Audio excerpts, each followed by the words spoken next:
Class 12 chapter number 2 solution. Solution में हमने बताया था कि किसी भी विलयन अर्थात सॉल्यूशन का कंसंट्रेशन अर्थात सांद्रता को निम्न 6 पदों में हम लोग क्या करते हैं व्यक्त करते हैं। ठीक, पहला जो था वो क्या था, द्रव्यमान डैश द्रव्यमान प्रतिशत सांद्र। दूसरा क्या था, द्रव्यमान डैश आयतन। और जो तीसरा था वो क्या था, आयतन डैश आयतन। और जो चौथा था वो क्या था, मोललता। और जो पांचवा था वो क्या था, मोललता। और जो छठवां था वो क्या था, नार्मलता। ठीक, और विलयन को साधारण को हम इतने तरीके से व्यक्त करते हैं। अब आता है यहाँ देखिएगा, अगर कहा जाए कि नॉर्मल विलयन क्या, कौन सा विलयन, नॉर्मल विलयन। तो अगर हम नॉर्मल विलयन की बात करते हैं तो वह विलयन जिसकी नॉर्मलता 1 क्या होती है, नॉर्मलता कितनी हो, 1। अर्थात अगर हम उसकी नॉर्मलता निकालते हैं तो अगर उसकी नॉर्मलता कितनी आती है 1, तो वो कौन सा विलयन होगा, नॉर्मल। ठीक, अगर मोलर विलयन आता है तो उसकी मोलरता कितनी होगी, 1। अगर 1 होगी तो वो मोलर। ठीक, अगर नॉर्मलता 1 होगी तो कैसा विलयन, नॉर्मल विलयन। ठीक, तो अगला हेडिंग एक है, लिखिएगा नॉर्मल विलयन। नॉर्मल विलयन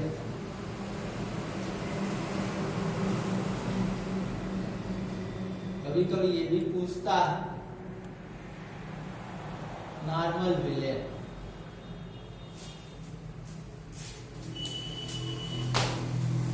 लिखिए, यदि किसी विलयन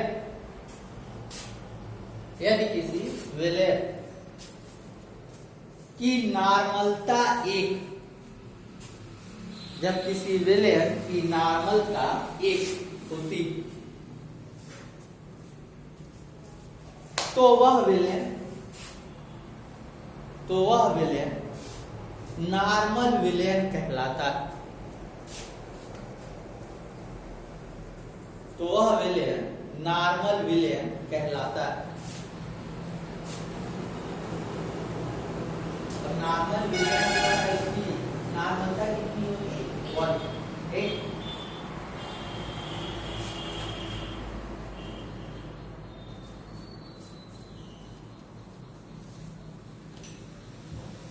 अब आगे देखिएगा, आगे आता है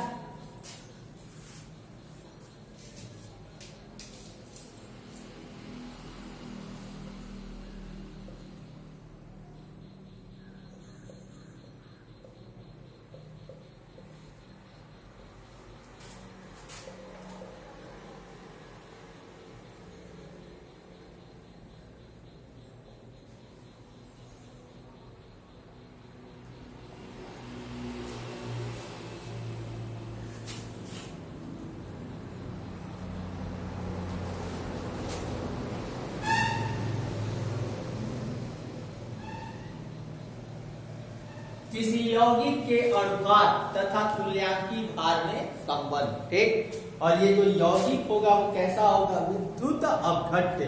क्या होगा, विद्युत अपघट्य। जैसे है हमारा NaCl क्या होगा, जल में खोलेंगे तो ये 2 भागों में क्या होगा, टूट जाएगा। तो यहाँ विद्युत अपघट्य लिख देते हैं।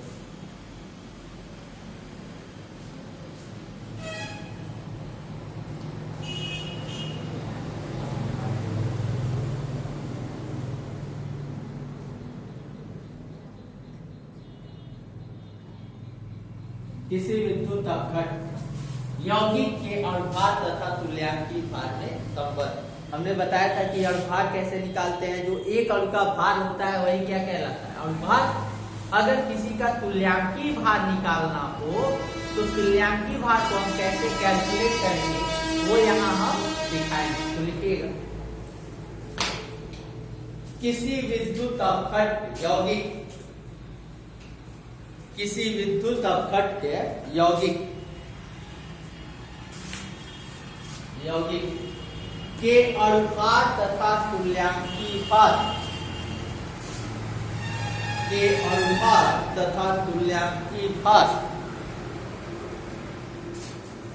में निम्न संबंध होता है।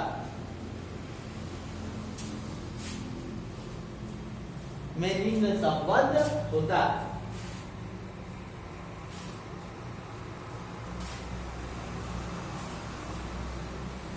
एक अब हमको यहाँ संबंध को देखना है, तो यहाँ देखिएगा अणुभार तथा तुल्यांकी भार, तुल्यांकी भार में संबंध क्या है? एक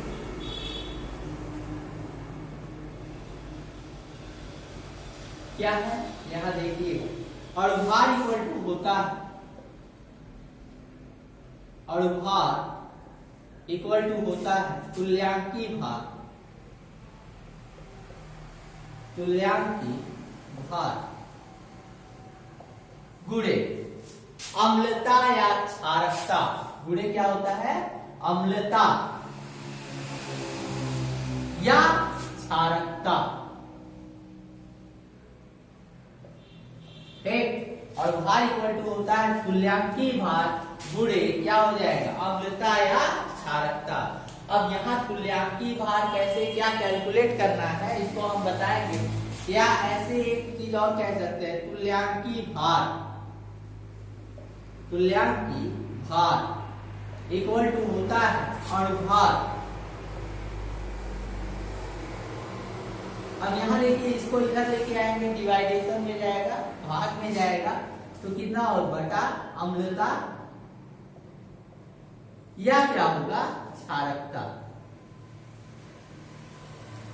अभी थोड़ा सा क्लियर नहीं होगा ये है क्या, अभी हम बता रहे फिर से इसको क्वेश्चन में अप्लाई जब किया जाएगा तो हमको पता चलेगा ठीक क्या है।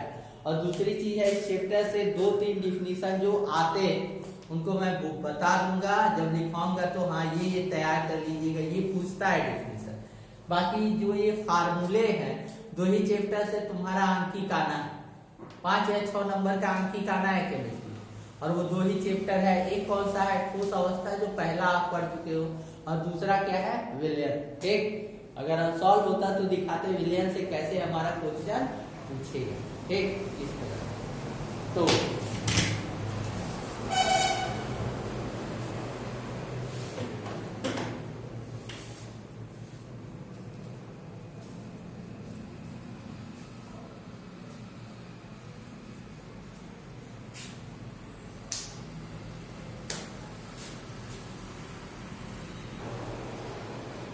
अब यहाँ देखिए सॉल्यूशन हमारा क्या बना? Na2CO3 का, जल में घोले या किसी चीज में घोले, जिसमें घोलते हैं उससे मतलब नहीं, उसका अणुभार न लेना है न तुल्यांकी भार लेना है जिसमें घोले।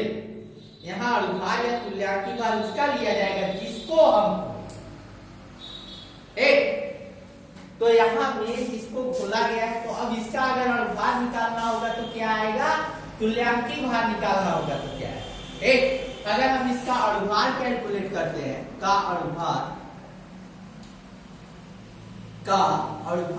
ठीक, अणुभार निकालने के लिए अणुभार इक्वल टू होता है एक अणु का भार, और एक अणु के फार्मूला क्या है? यही है, ये किसका है फार्मूला? एक अणु का।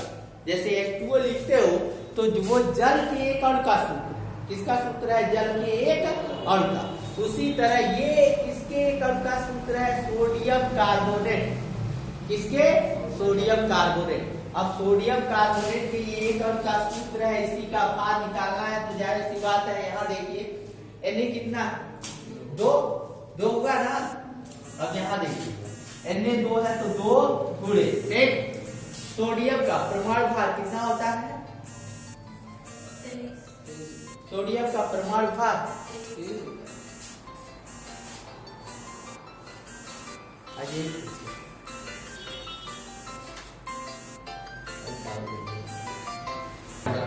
तो अब ये कितना हो गया? गुणे 3 प्लस करते हैं आगे। आगे कौन सा परमाणु? कार्बन, और कार्बन का परमाणु भार कितना होता है? 12। एक ही है तो जाहिर सी बात है इससे गुणा करें या मत। एक आगे चलते हैं, कार्बन हो गया, अब मिलता क्या है? ऑक्सीजन।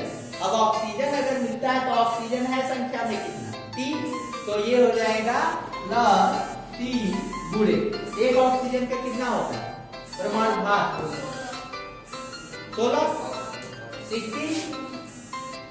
ठीक, अब यहाँ देखिएगा 3 गुना 46 प्लस 12 प्लस 16 तिया 48 और ये वो कितना जाएगा 8 10 और 10 से 16 के 6 हाथ में कितना है 1 4 और 1 5 5 4 9 और 1 10 106। अब यहाँ देखिए ये इसका अनुभार है ठीक। अगर इसको हम बोल के बनाते विलेन और मूलता निकालना होता तो ये अनुभार ऐसे कैलकुलेट करते थे ठीक। अगर कहीं नॉर्मलता निकालना होगा तो नॉर्मलता में क्या आता है तुल्यांकी भार आता है। तो अब तुल्यांकी भार कैलकुलेट अगर करना है तो पहले हम उसका अनुभार कैलकुलेट क्या करेंगे अनुभार कैलकुलेट और उस अनुभार को डिवाइड करेंगे किससे डिवाइड करना है अम्लता या क्षारकता से। ये अम्लता या क्षारकता क्या होती है इसको जानिए। एक ये सोडियम कार्बोनेट ये साल्ट है लवण एक क्या है साल्ट है लवण।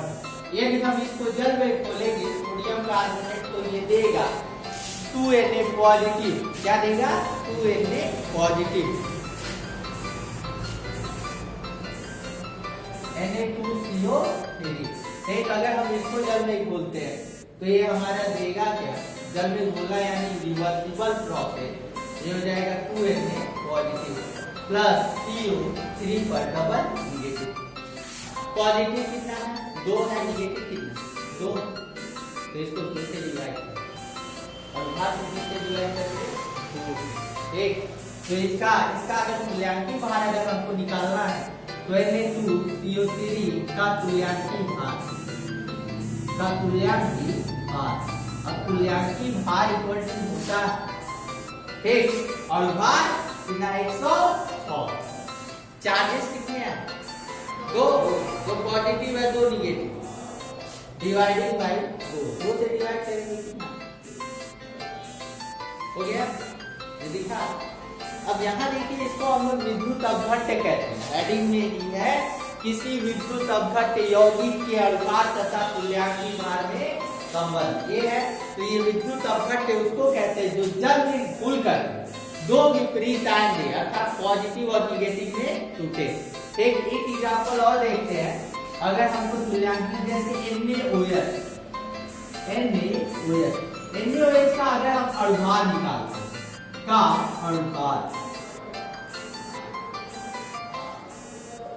अनुभार निकालेंगे तो क्या आएगा यहाँ देखिए सोडियम एक गुणा में लिखेंगे नहीं सोडियम में इसका कितना 23 प्लस वो है ऑक्सीजन के कितना 16 प्लस 1 टोटल 40। अब इसका अगर तुल्यांकी भार निकालते हो तो अब इसका कितना आएगा ये देखो NaOH का तुल्यांकी भार। अब तुल्यांकी भार अगर बाजू निकालते हैं ना पहले तो देखेंगे इसका अनुभार हमारा कितना है 40। अब ये देखेंगे कि अगर हम इसको जल में घोलते हैं तो कितना पॉजिटिव देता है कितना निगेटिव।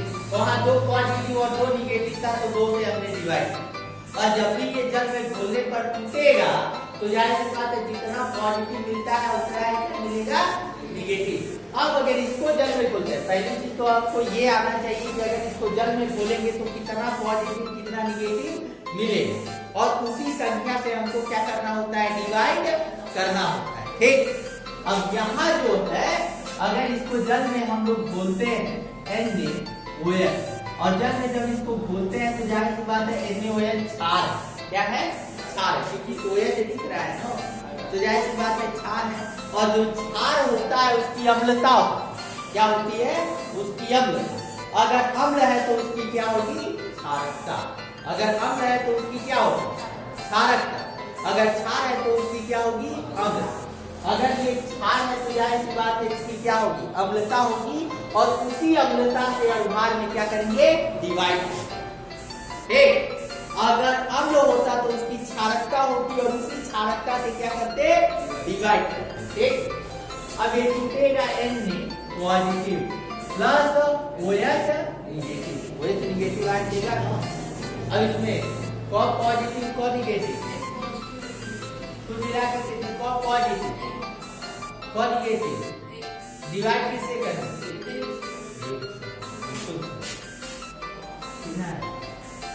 अर्थात यहाँ देखो इस यौगिक का अनुभार और तुल्यांकी भार क्या होगा, एक।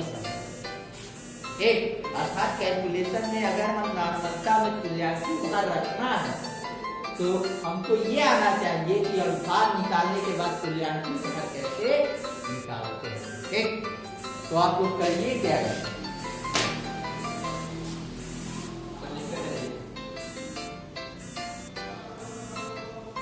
आपको हटा देंगे।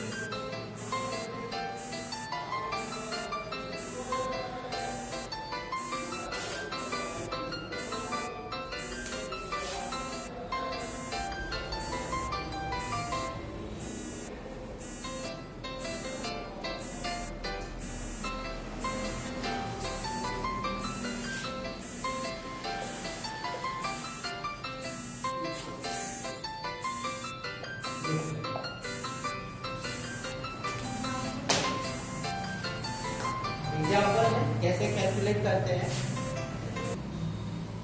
अब यहां एक चीज देखिएगा, साइंस में हर एक चीज को हम लोग कहते हैं कि मोल में, एक। और साइंस का हर एक रिएक्शन, हर एक क्या रिएक्शन मोल की जो थ्योरी है उस पर काम, किसकी थ्योरी पर काम करेगा, मोल, एक। अर्थात कोई भी रिएक्शन होता है वो अकॉर्डिंग टू किसके होता है, मोलों के, ठीक। और मोल क्या है, किसी भी पदार्थ की मात्रा का मात्रा, क्या है, किसी भी पदार्थ की मात्रा का मात्रा, ठीक। अब यहाँ देखो ये मोल संकल्पना काम कैसे करता है। अगर हम एक रिएक्शन लेते हैं जैसे NaOH, ठीक, ये हम जाहिर सी बात है हम लोग जानते हैं क्षार, ठीक। और ये क्या है HCl, क्या है अम्ल, एक बाबू, ठीक। जाहिर सी बात है क्रिया कराएंगे अम्ल और क्षार की क्रिया कराते हैं तो क्या मिलता है, लवण तथा जल। और ये लवण कौन सा बनेगा, NaCl, प्लस जल कौन सा बनेगा, H2O। अब मोल संकल्पना को ये कैसे फॉलो करेंगे अभी हम बाद में दिखाते। जैसे मान लीजिए ये है हाइड्रोजन गैस और प्लस ये क्या है ऑक्सीजन गैस, गिफ्ट ये बना रहा है H2O, क्या बना रहा है H2। एक इसमें देखते हैं ये जो रिएक्शन है वो बैलेंस है, ये रिएक्शन बैलेंस नहीं है। बैलेंस करने के लिए यहाँ 2 करेंगे और यहाँ हाइड्रोजन 4 हो जाएगा, तो यहाँ हम कितना करेंगे, 2 करेंगे। अब मोल कॉन्सेप्ट इस पर लगाते हैं, ठीक। अगर मोल कॉन्सेप्ट लगाएंगे, मोल संकल्पना लगाएंगे तो इसके NaOH के आगे जुड़े में क्या लिखा है, अर्थात ये एक मोल, ये कितना, एक मोल, ठीक। HCl के आगे क्या लिखा है, एक, अर्थात ये एक मोल। इसके आगे कितना लिखा है, एक, तो ये एक मोल। और इसके आगे क्या लिखा है, एक, तो ये भी क्या होगा, एक। ये रिएक्शन बता रहा है कि यदि हम 1 मोल NaOH लेंगे, कितना लेंगे, 1 मोल NaOH और 1 मोल HCl लेंगे, कितना लेंगे, 1 मोल HCl, तो 1 मोल NaCl मिलेगा, कितना मिलेगा, 1 मोल NaCl और 1 मोल हमको क्या मिलेगा, जल H2, ठीक। ये वो बता रहे, ये, ठीक।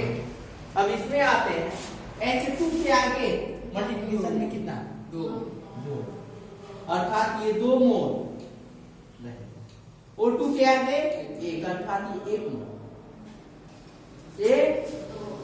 अब ये रिएक्शन क्या बता रहा है, जरा देखिए, 2 मोल हाइड्रोजन और 1 मोल ऑक्सीजन मिलकर के 2 मोल क्या बनाएंगे, जल, अर्थात ये मोल संकल्पना के अनुसार काम कर रहा है। अब 1 मोल कितना होता है ये हमको देखना है, 1 मोल कितना होता है, ठीक। तो यहाँ देखिएगा, यदि किसी भी पदार्थ के अणुओं या परमाणुओं की संख्या, ठीक, कोई पदार्थ है उसके अणुओं या परमाणुओं की संख्या 6.023 गुणे 10 के घात 23 है। कितना है? अणुओं या परमाणुओं की संख्या 6.023 गुणे 10 के घात 23 है। तो कितना कहलाएगा? 1 मोल। अर्थात 1 मोल अगर गेहूं लेना तो गेहूं के दानों की संख्या इतनी होनी चाहिए, तब वो 1 मोल क्या कहलाएगा? गेहूं कहलाएगा। ठीक। अर्थात अणुओं या परमाणुओं की संख्या अगर इतनी है तो क्या कहलाता है? 1 मोल कहलाता है। और इस संख्या को ही हम लोग क्या कहते हैं? अवगाद्रो संख्या कहते हैं। और इसको किसने दिया था? अवगाद्रो। ठीक। अर्थात कोई पदार्थ अगर इतना है गिनने में तो क्या कहलाएगा? 1 मोल कहलाएगा। अगर मान लो कि जल लेना है और जल के अणुओं की संख्या अगर इतनी रहेगी तो कितना कहलाएगा? 1 मोल। ठीक। लेकिन अब जल के अणु को हम लोग गिन सकते हैं क्या? नहीं। और जब नहीं गिन सकते हैं तो जाहिर सी बात है, अगर लिक्विड है तो उसको नाप करके लेंगे। ठीक। अगर सॉलिड है तो उसका वेट लेंगे। वेट लेंगे ना जी? बोलो। अब हम कहें कि 1 मोल आपको NaOH लेना। ये सॉलिड है, ध्यान से देखिएगा। 1 मोल लेना और 1 मोल आपको Na2CO3 लेना। ये दोनों सॉलिड और सॉलिड है तो जाहिर सी बात है हम लोग किसमें लेंगे? ग्राम में लेंगे। और जब भी केमिकल रिएक्शन अगर हम कोई लैब में कराते हैं तो जाहिर सी बात है वहां चीजों को तौलने के लिए एक तुला होती है, जिस तुला को हम लोग क्या कहते हैं? भौतिक तुला। अर्थात जितने भी सॉलिड है पदार्थ उनको अगर लेंगे तो उसी भौतिक तुला पर तौल के लेंगे। अब हम कहें कि 1 मोल NaOH लेना है तो कितना तौल के लोगे? 1 मोल तुमको लेना है तो कितना तौलोगे? NaOH कितना होता है? कितना है? 1 ग्राम, 2 ग्राम, 3 ग्राम, 4 ग्राम रहेगा। कितना ग्राम रहेगा तो वो 1 मोल होगा? नहीं पता। अब देखो, अगर सॉलिड रहता है तो अगर 1 मोल हमको लेना है तो क्या करेंगे? NaOH का अनुभार कितना है? 40। अगर 40 ग्राम लेंगे तो ये 1 मोल कहला लेगा। अगर उसके अनुभार के बराबर ले लिए तो 1 मोल हो गया। ठीक। अगर 1 मोल लेना है तो उसके अनुभार के बराबर है। ठीक। इसका अनुभार कितना आया? 106। तो अगर 106 ग्राम इसको लेंगे तब ये 1 मोल कहते हैं। ठीक। अगर HCl लेना है तब अगर ये 1 मोल लेना है तो कितना होना चाहिए? HCl का अगर कैलकुलेट करेंगे तो 36.5 आएगा। अगर ग्राम रहेगा तब भी ये क्या होगा? 1 मोल। क्योंकि इसका अनुभार इसका 35.5 और एक हाइड्रोजन का हो गया 36.5 और उतना ले लेंगे तो वो क्या होगा? 1 मोल। ठीक। तो लिखिएगा मोल संकल्पना में, कॉन्सेप्ट में, यदि किसी तत्व के परमाणु या यौगिकों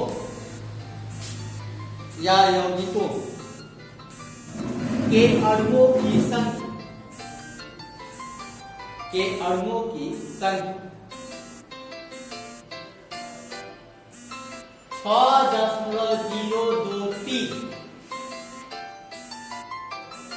6.023 गुणे 10 की घात 23। और एक चीज जान लीजिए, कभी कभी बुक में 6.022 दिया कई किताब और कई जगह 6.023 है। तो आप लोग एग्जाम में जब भी करिएगा पहले देखिए। इसका प्रतीक होता है Na। क्या होता है? Na। इसको क्या कहते हैं? नंबर ऑफ अवगाद्रो या अवगाद्रो संख्या। या तो उसमें दिया रहेगा, अगर नहीं दिया है तो जाहिर सी बात है आप जब भी किसी क्वेश्चन में रखिएगा तो 6.023 गुणे 10 के साथ रखिएगा। ठीक। और वो जो है 6.02 दोनों गलत है। ठीक, तो गुणे 10 की घात 23 होती है तो वह 1 मोल कहलाता है। तो वह 1 मोल कहलाता है।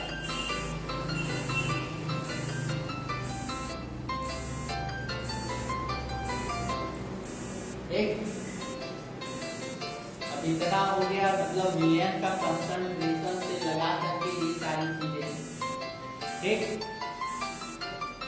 आगे चलते हैं।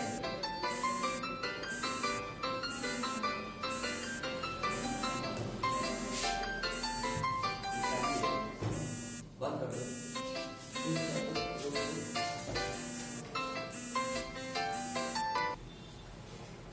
अगला हेडिंग लिखिए,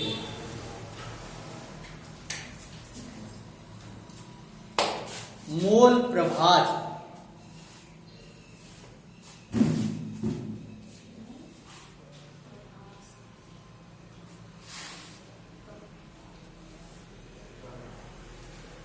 इम्पोर्टेंट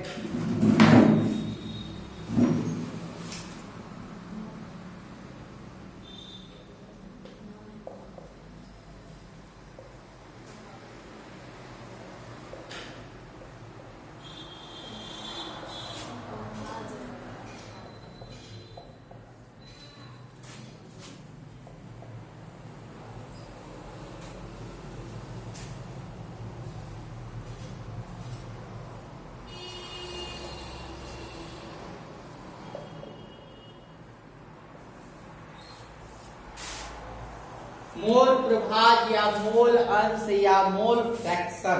फ्रैक्शन है, ठीक, फ्रैक्शन नहीं है। फ्रैक्शन मतलब होता है घर्षण और फ्रैक्शन का मतलब होता है गुण।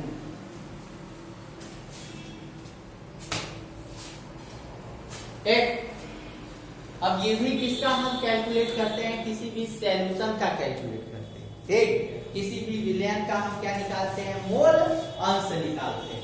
और मोल अंश निकालेंगे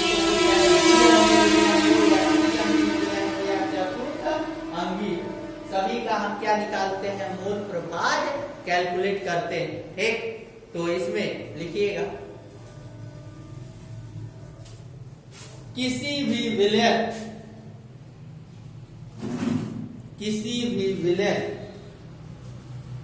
के किसी एक अवयव का मोल प्रभाज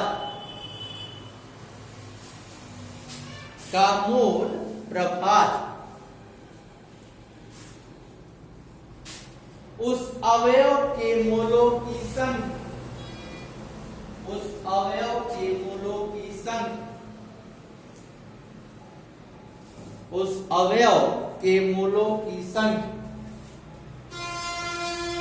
तथा विलयन के कुल मोलों की संख्या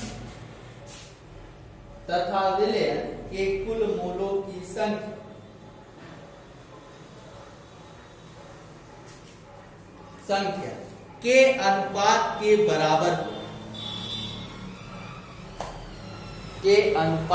बराबर होता है।